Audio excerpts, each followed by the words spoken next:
Well, this organization, since we started the organization since 2011, to be specific, and then the whole idea came about when we traveled to the southeast. We saw women, children, and then those women completely destitute, single mothers. Some of them, husband died, some of them had these children, and then the husband either escaped or disowned. So we saw them roaming around, and for our own inquiry, we noticed that these women were suffering with these children. So we took note of that as we're moving around, touring the communities. We also came across people drinking from wells, and we saw it to be something that was not hygienic. So we also took note of that, and then our tour also led up to pregnant women being carrying hammock from one village to another. And as a result, while on their way, some of them gave birth and some of them died in an instant. We also took note of that while on our tour. And then we also saw people, to be specific, women having difficulties in getting food. So we also took note of famine. And then we came to the children. We saw in the community most of the children selling on their head, going around selling boiled egg, selling cold water. And then through our interview, we realized that those children were not in school. And some of them either live with their single mothers, and then through that selling, they were supporting the family, their mothers. So when we came back to Monrovia, we decided to organize, establish this organization named and styled Women and Children Empowerment. Now, our sole purpose of forming this organization is to help the single mothers, more specifically those mothers whose children are roaming around, they don't have any means of survival. And those mothers, we intend to do it through skill training by providing some level of skills, vocational training skills, to enable them acquire some knowledge, and then through that they'll be able to sustain themselves and that of their children.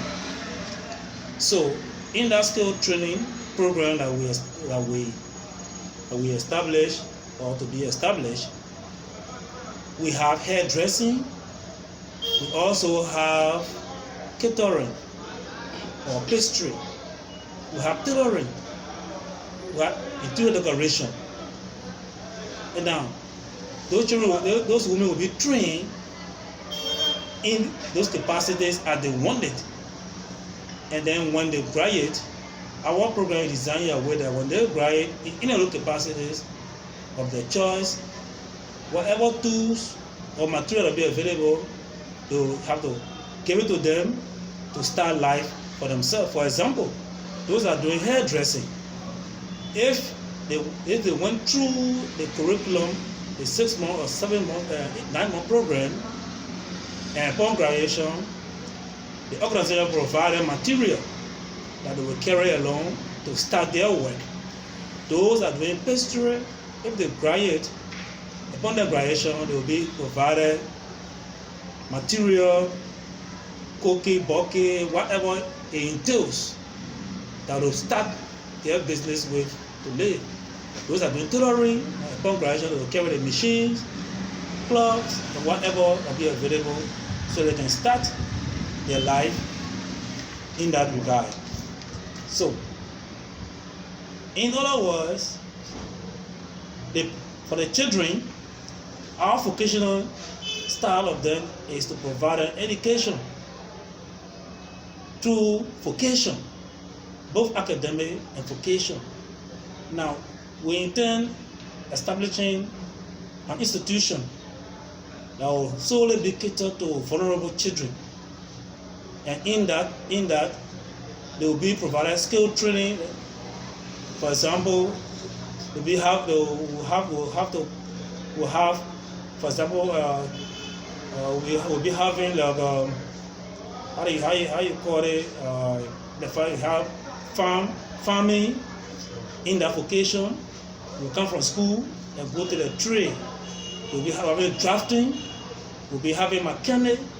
We'll be having what all entails as a child to learn while in school. Because realize that in Liberia, most of the children, or when you leave high school, for example, you don't have anything to start with. You are skillless.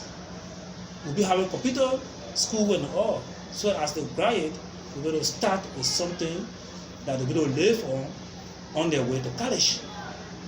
So basically, at the health center, we intend to have hospitals, clinics in the 15 counties.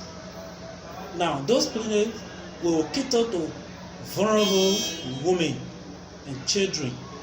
Mainly, they will not have to pay anything in that regard.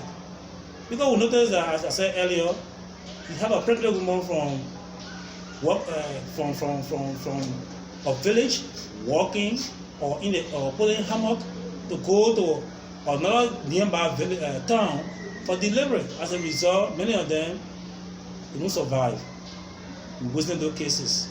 So our intent is to alleviate or reduce the tendency of childbirth, abrupt childbirth in that regard. So we intend to establish clinics and hospitals in various counties, communities to help reduce the issue of pregnant women walking 1 mile or 2 miles from one village to another. So that is the main purpose of our thing. Another thing that we got to earmark is we also realize that the drinking water, we don't have a pure drinking water system in this country. And water also brought us to that. So what we intend to do in that regard is that in the rural communities, we intend to have hand pumps, constructed hand pumps. Now, those hand pumps will be constructed in the rural communities. We will first of all go to the community and ask for a land of a spot, and then we'll construct the hand pump to be used by the community to have a safe and purified drinking water. We'll realize that people drinking from creeks, as a result, you have a lot of people dying before they die, before even their time. So in reducing that, we decide to have that construction of hand pumps in rural communities that we will identify so that our people will have a safe drinking water. So basically, that is an overview of our organization. Okay, you just explained vividly the overview of the organization. Do you have target counties? Yes, for now we have 5 counties that we're going to begin with. That's Monserrato, like Buchanan, like Maingibi, Bombing, and talk about Kema. Because the reason is simple. We decided to use those 5 counties as a starting point. Let me just give you our survey conducted in Monserrato alone shows that you show that 98% of the survey revealed that Monserrato Escash, you don't have safe drinking water. You don't have a real morning health centers. You also don't have real, school vocational school system. So our target is to first deal with those counties. As time goes by, based on the donor fundings, we will extend our services to other counties. But our primary objective is to have representative or sub offices in the 15 counties of Liberia. So what do you envisage for this organization? What's your expectation? What do you hope? Well, from our survey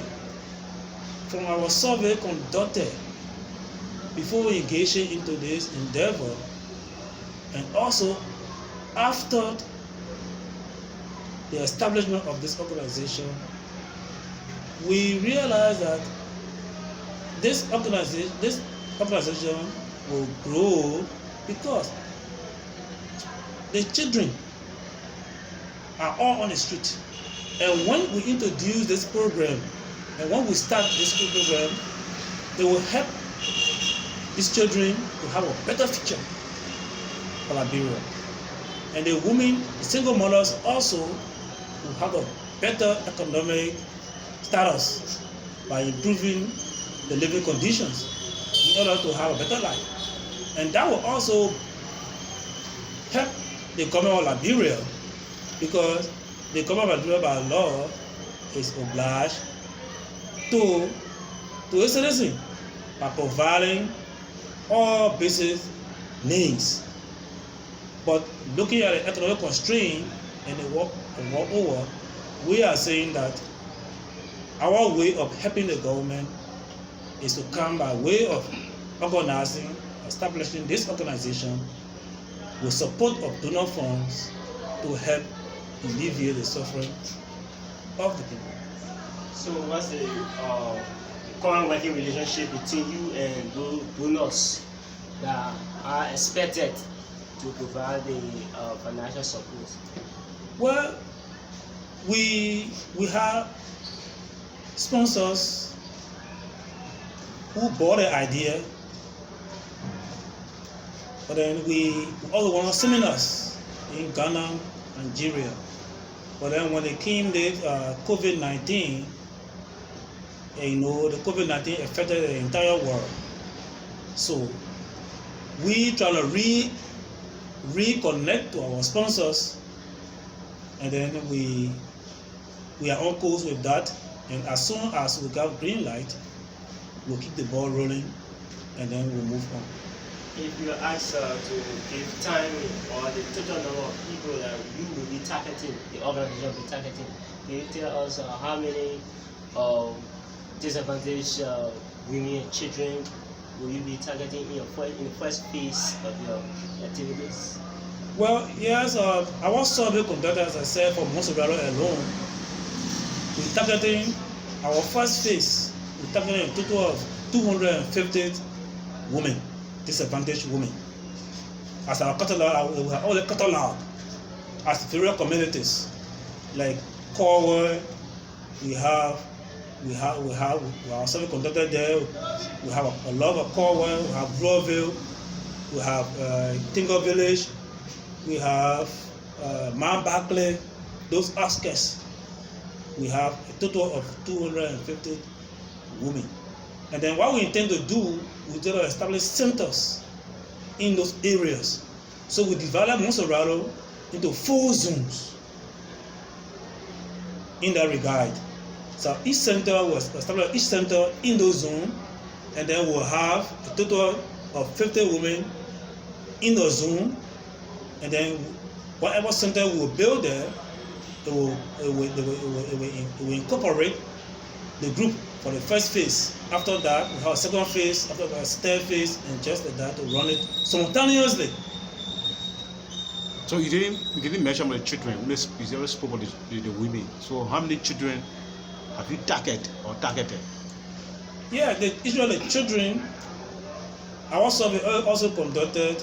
We came across 500 children. Now, for the children, their vocational skills, we have to build a school. Okay, we have to build a school and then after building a school, before we can incorporate them, before we can come to their skill training. And in doing that, we were privileged to have secured 10 acres of land on our own, based on our own financial strength. And then when the donor come in with funding, we will start the construction. So for now, the children will have them on hold because we need financial support for their side to build a school, a vocational institution for which they will be able to be trained, be skilled through academic, go do skill training and academic for them. Do you have age range between the women and the children? Yeah, for the kids, we targeted from 5 years up to 16. That's the age range for the kids. Then the vulnerable women of age. Once we in the capacity of a woman above 18, 19, 20, and you have it in based on our survey conducted and also our monitors, our agents, they will bring a report to us to say, look, we came across this, and then we talk to them, and the person is in need and fall in our category. We have a standard set to that. So if that person falls within our standard, then we incorporate that person on our list as one of the beneficiaries for our program. So what are the requirements? The requirement that we have a team that conduct the interview. They get on the field, our monitors. They on the field. One, we identify a single mother. They got a questionnaire that we pose to them. For example, how are you? Are you married? No. You have children? Yes. How do we support your children? Look at a questionnaire, answers and so. And then the monitor will also use his or her discretion, because you look at the environment and look at what that person is residing, and look at the around environment, look at the children, and then you deduce that person is actually vulnerable. So they do that and then bring the report, the findings to our office, and then we catalog those pieces of information, and then we also do an interview with the person, and then when we follow it deem necessary, then we can incorporate that person in our log. So how soon do we expect this process to start? By way of starting, we have already started doing, firstly, started with the COVID-19 awareness program in Cornwall, other communities. We already started with that. And then we also have a lot of workshops. After we have identified those vulnerable women, conducted workshops in Cornwall with other women, and then we sell the idea to them, and they are all willing. We also started a loan workshop with them already till our fundings can be available to start a skill training. So we started working, but that everything, as you know, is based on fundings. And once the fundings are dragging due to the COVID-19, we have to start doing something, and that which we started already. So you are involved with helping less fortunate women and children, and now in the country, even there's a protest, there's an ongoing protest on the issue of rape. What is your take? What is the organization take on the issue as it is rape? Well, rape is a crime. If you look in our brochures, we have what we term as pro bono on rape issues. Fortunately, I being a lawyer, we totally against rape. So that is why we decided to work along with the Liberian government to see that rape be stopped, or those who allegedly committed the crime should be speedily brought to justice. So we are working on it, and we have made some representations in that regard, on the issue of rape. So we are working on it. So, what message do you have for vulnerable women and children that are out there? We just want to inform them that we are here to help them. But in other words, they themselves have to create that motivation. We are here to help them, to make them to be economically empowered. Because those women that we are talking about are people who need help. And in order to provide the help, they too have to be willing to accept, to realize that they need that help. When we get to you and say, come and do this, and this is what I want to do, but when the training starts, we don't need to tell you, say, come do your training, or come to school, or come do your. You have to have that self-motivation that you're doing this for your self-empowerment, to make you to be economically empowered, so that you will sustain your children in the state that you are. So our message to them is that let them be kind. I know we are doing series of calls here and there, when we're starting, when the training will start, when we'll do this, but all based on funding. So as soon as we get in contact with donors, as we are now, we'll start projects, and we all will enjoy the project. So before your parting comment, what's the level of collaboration between you and the Ministry of Gender, Children, Social Protection, including education? Yes, for your information, General Ministry were here. They were here in a few days because normally they got their own protocol. We applied to them that we need a set of clearance, and then we met all their criteria. And then while coming to visit us, we had a COVID situation and the country was locked down. So they just came some part of week before last to interview us, and then we are waiting the set of clearance, and then we told them exactly what we just explained to you. And then we are waiting to receive the clearance from them. On the issue of the education, as you are aware, schools are not functioning, and as I said earlier, our program is such that the children vocational institution that we start to build have not yet been built. We just acquired the land. So we pause on that for now until we shall have gotten a school on foot. Then we can pursue the authority guide for permit, and then we can move on from there. Your parting comment? Well, I just want to commend your station for having this interview, and also ask the government of Liberia to join us that what we intend to do for the vulnerable women and children is not intended to undermine its effort, but intended to buttress their work so that Liberia and its citizenry will have a better living standard as all required by mankind. So our intent is not to undermine the government, but to buttress the government effort by helping them, providing those needs to the vulnerable women and children, so that we all have a better society. Thank you very much. Thank you. Welcome.